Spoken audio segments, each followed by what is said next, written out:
یہ جو خوراک ہے وہ صاف ستھری بہترین اور فریش ہونی چاہیے. یہ جو فاسٹ فوڈ ہے آج کل، یہ جو کڑھائیاں چلتی ہیں، یہ سسٹم تو صاف ظاہر ہے پھر اثر انداز ہوتا ہے نا صحت پہ بھی اور آپ کے بانجھ پن بھی ان چیزوں میں. تو ان چیزوں سے تھوڑا دور ہونا ہوگا. تازہ، اچھی، صاف ستھری اور متوازن ہمیں سبزیوں کی طرف آنا ہوگا. جیسے پہلے زمانے میں، آج سے کچھ عرصہ پہلے دیہاتوں میں ہر گھر میں سبزی اگائی جاتی تھی. خاص کر جہاں بھی دیہاتوں میں، شہروں میں بھی اگائی جاتی تھی گھروں کے اوپر چھتوں پہ. وہ کنسیپٹ ختم ہو گیا. ہم بازار سے سبزیاں خریدتے ہیں.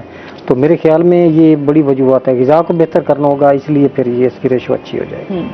اچھا، کیا سمجھتے ہیں کہ جب اگر یہ کسی کو بانجھ پن کی بیماری ہے بھی تو اس کو کس طرح کا کھانا کھانا چاہیے؟ مطلب کیا سبزیاں ہونی چاہیے، کون سے فروٹس کا استعمال زیادہ کرنا چاہیے؟ کیونکہ ویسے تو ہم سبزیوں کا استعمال بھی کر رہے ہوتے ہیں، پھلوں کا استعمال بھی کر رہے ہوتے ہیں، ہم لوگ گوشت خور بھی بہت زیادہ ہیں. تو کس طرح کی ڈائٹ پلان ہونا چاہیے؟ اس میں جو میں علاج کرتا ہوں، میں اپنا آپ کو طریقہ تجربہ بتاتا ہوں کہ اس میں وہ ایک مثال مشہور ہے کہ بیج کو طاقت دیتا ہے. ٹھیک ہے نا. تو اس میں ہم ڈرائی فروٹ سے بہت دور ہوتے ہیں. ہمارے ذہنوں میں ایک بٹھا دیا گیا ہے کہ ڈرائی فروٹ تو بہت مہنگے ہیں، ان کو استعمال کرنا چاہیے. تو میرے علاج میں جو ڈرائی فروٹس کا بہت رول ہے. تو دیکھیں تقریباً ہر انسان کو ایک مٹھی بھر، ہر مرد کو کم از کم، خواتین کو بھی مٹھی بھر ڈرائی فروٹ روزانہ ضرور کھانے چاہیے. مٹھی میں کتنے آ جائیں گے؟ 2 بادام کی گڑیاں آ جائیں گی، 1 کاجو آ جائے گا، ٹھیک ہے نا، 1 لونگا آ جائے گا، اس کو پیس لیں.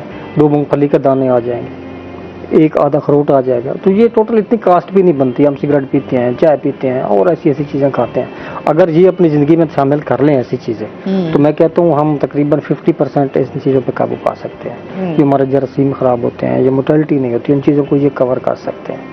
تو یہ ہم استعمال نہیں کرتے. ہمارے ذہن میں بٹھا دیا گیا ہے، یہ بتا دیا گیا ہے یہ تو مہنگے ہے، بہت مہنگے. حالانکہ یہ اتنے مہنگے نہیں ہیں جتنے ہم نے بنا دیے ہیں. کچھ ایسی چیزیں ہوتی ہیں جتنے وہ مہنگی نہیں ہوتی جتنی ہم بنا دیتے ہیں باتوں سے.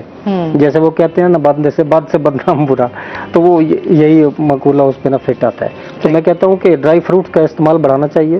تازہ جوسز، تازہ فروٹ، تازہ پھل، تازہ سبزیاں، یہ استعمال کرنا چاہیے. باقی جو فاسٹ فوڈ ہیں یا خاص کر جو چینی اور نمک سے بنی ہوئی چیزیں ہیں ان کا استعمال کم سے کم کرنا چاہیے. صحیح. کم از کم. ویسے آپ بھی میرے خیال میں سوشل ایکٹیویٹیز پہ تو آپ بھی کام کر رہے ہیں. اس حوالے سے آپ کیا کہنا چاہیں گے کہ کس طریقے سے ہماری سماجی تنظیمیں اس کے اوپر ورک کر رہی ہیں؟